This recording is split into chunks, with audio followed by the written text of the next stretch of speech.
ఏంటి యువరాజ్, చాలా హ్యాపీగా ఉన్నట్టున్నావు? రేపిక అబ్బోడు కంపెనీలో అడుగు పెట్టబోతా ఉండాడు కదమ్మీ, అందుకనుకుంటా. ఆ హ్యాపీనెస్ ఎలానో ఉందనుకోండి, కానీ నేను ఇప్పుడు హ్యాపీగా ఉంది అందుకు కాదు. మరి మన ప్లాన్ సూపర్ సక్సెస్ అయినందుకు. కంపెనీలో అడుగు పెట్టే దాని గురించి కాదన్నావు, మరి ఇంకే ప్లాన్ గురించి మాట్లాడుతూ ఉండావా బోడా? అదేమ్మా, కేదార్ని నాన్న నుంచి పర్మనెంట్గా దూరం చేయడం గురించి. అవునా? మావయ్య గారితో మాట్లాడుస్తున్నావా?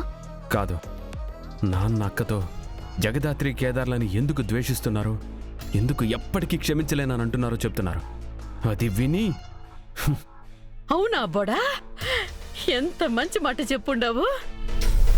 లేదంటే ఆ వీరశంకర్ వచ్చిన కాడి నుంచి మొగుడు పెండ్లాలు తెగ రెచ్చిపోతా ఉండారు. ఆ జగదాత్రైతే ఈ ఇంటికి కోడలైపోయినట్టు, పెత్తనమంతా దాని చేతికొచ్చినట్టు కలలు కూడా కనేసుకునుంటుందత్తయ్య. కండ్ల ముందు కలలు కూలిపోతా ఉంటే ఎంత బాధగా ఉంటదో ఇప్పటికైనా ఇద్దరికీ అర్థమై ఉంటది. మావయ్య గారు అలా మాట్లాడుతుంటే వదిన ఏమనటం లేదా యువరాజ్? ఎందుకు అనడం లేదు నిషి. జగదాత్రి మంచితనం గురించి, కేదార్ గొప్పతనం గురించి చెప్పి నాన్న మనసు మార్చాలని, వాళ్ళని క్షమించమని అడుగుతుంది. అవునా? మళ్ళా అమ్మితో మీ నాయన్ని ఒక్కడిని ఎందుకు వదిలేసి వచ్చిండావా బోడా? అమ్మి మీ నాయన మనసు మార్చేస్తుంది కదూ. అది అంత ఈజీ కాదులేమ్మా. నాన్న మనసు మార్చడం చాలా కష్టం. కళ్ళ ముందే నా ప్రెగ్నెన్సీ పోయిందని మన అబద్ధాన్ని మావయ్య గారు నమ్మేశారత్తయ్య. ఆ జగదాత్రి అబద్ధాన్ని బయట పెట్టే వరకు మావయ్య గారు ఎవ్వరినీ నమ్మరు.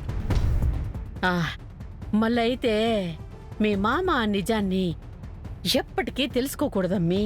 దాని సంగతి నేను చూసుకుంటానత్తయ్య, మీరేం టెన్షన్ పడాల్సిన అవసరం లేదు. పాపం ఆ కేదార్ గాడు నాన్న మాటలకి గుక్క పెట్టి ఏడుస్తూ ఉంటాడు. వాడికి లైఫ్లో మిగిలబోయేది ఆ కన్నీళ్లు మాత్రమే అని వాడు అస్సలు అర్థం చేసుకోలేకపోతున్నాడు. కరెక్ట్గా చెప్పావు యువరాజ్. ఇప్పుడు ఆ వీరశంకర్కి భయపడి మావయ్య గారు నిజం చెప్పినా కేదార్ని ఎప్పటికీ క్షమించరు, దగ్గరికి తీసుకోరు. ఒక్కటే దెబ్బతో జగదాత్రి సంతోషాన్ని లాగేసుకున్నాం. ఇక రేపు ఆఫీసులోకి అడుగు పెట్టి అక్కడ అక్క చేతిలో నుంచి కంపెనీని లాక్కుంటే ఇక మనం ఎవరి గురించి దేని గురించి భయపడాల్సిన అవసరం ఉండదు. వజ్రపాటి ఇంటికే కాదు, బిజినెస్లకు కూడా ఈ ప్రిన్సే కింగ్ అవుతాడు.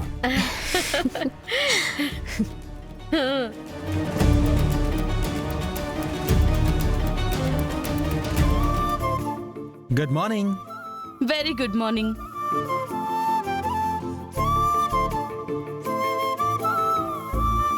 నా మీద ప్రేమ తగ్గిపోయిందా కేదార్? ఎందుకు దాత్రి అంత మాటన్నావు?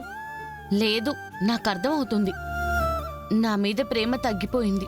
పొద్దున్నే లేచి అన్ని పనులు వదిలేసి నిన్న జరిగిన వాటికి నువ్వెక్కడ డల్గా ఉంటావోనని నిన్ను వెతుక్కుంటూ నీ దగ్గరకొచ్చి నీ స్మైల్ చూడ్డానికి పువ్విస్తుంటే ప్రేమ తగ్గిపోయింది అని అంటావా? ఎంత ధైర్యం దాత్రి నా ప్రేమని ప్రశ్నించడానికి? హా? అవునా? పొద్దున్నే లేచి ఫ్రెష్ అయ్యి దేవుడి పూజ కోసం అన్ని పనులు మానుకొని పువ్వులు కోసుకొని కిందకొస్తుంటే నువ్వెదురుగా రాగానే మనసంతా హ్యాపీ అనిపించి, అరే నిన్న ఏం జరిగినా కష్టం నీకొచ్చినా నచ్చిన నన్ను ఓదార్చడానికి వచ్చాడు అనుకునే లోపు నేను కష్టపడి ఎండలో నేను కోసుకొచ్చిన పూల్ని తీసుకొచ్చి నాకే ఇస్తున్నావు. ఇప్పుడు చెప్పు, నువ్వు పువ్వులిచ్చినందుకు నేను హ్యాపీగా ఎందుకు ఫీల్ అవ్వాలి? వా, అంటే ఇప్పుడు ఈ పాయింట్ మీద కూడా నాదే తప్పంటావా? ఏ నీ తప్పు కదా? కాదు, కాకూడదు, కానివ్వను. కేదార్, నిజంగా పొద్దున్నే నన్ను కూల్ చేయడానికి వచ్చి నాకు కోపం ఇంకా ఇంకా పెంచేశావు.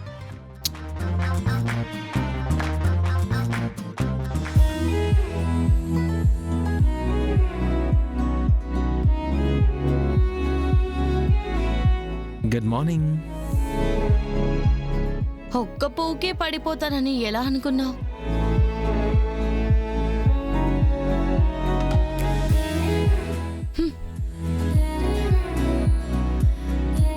రెండు పువ్వులకే కూలవ్వని తెలుసు.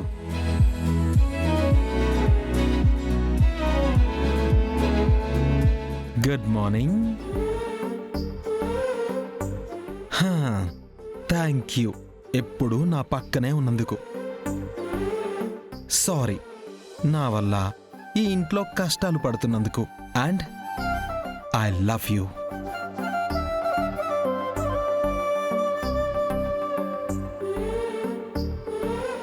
నిజంగా నా కోపం ఎలా తెప్పించాలి, దాన్ని ఎలా కూల్ చేయాలో నీకు బాగా తెలుసు. అవును, ఎందుకంటే నువ్వేంటో నాకు బాగా తెలుసు కాబట్టి. అందుకే పొద్దున్నే లైట్గా ఇరిటేట్ చేశా. ఇంకొకసారి ఇలా పొద్దున్నే వచ్చి ఇరిటేట్ చేయి, ఖచ్చితంగా కొడతా.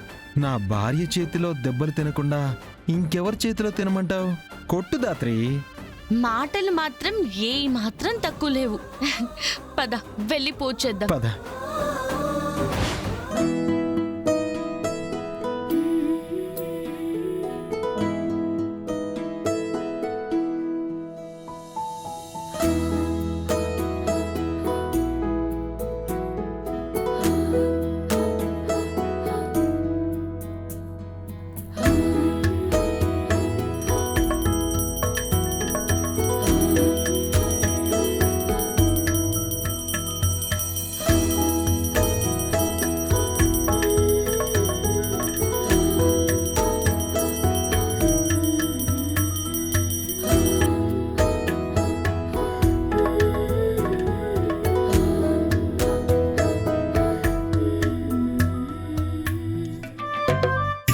ఇప్పుడు రోజు భర్త కాళ్ళు మొక్కడం లాంటి ఆచారాలేం లేవా?